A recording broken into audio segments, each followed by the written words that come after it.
Hi అండి, నమస్తే. మీరు ఇక్కడ చూస్తున్నది క్యాలీఫ్లవర్ అండి. నేను క్యాలీఫ్లవర్ ఒక 7-8 మొక్కలు ఉంటే అన్నిట్లో పెట్టేగా మిగిలిపోతే ఈ చిన్న టబ్లో పెట్టాను అనమాట. చూడండి ఎంత బ్రహ్మాండంగా వచ్చేస్తుందో. కానీ ఇది చూద్దామండి ఎలా వస్తుందో. ఈ చిన్న టబ్లో కూడా క్యాలీఫ్లవర్ వస్తుందేమో.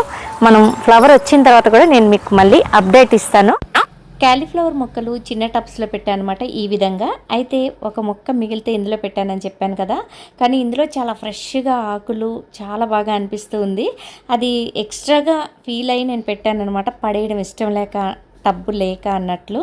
అయితే ఇందులో ఎలా వస్తుందో చూద్దామండి. ఏ సైజులో వస్తుందో నేను క్లియర్గా ఇది బాగా పెద్దదైన తర్వాత మీకు చూపిస్తాను.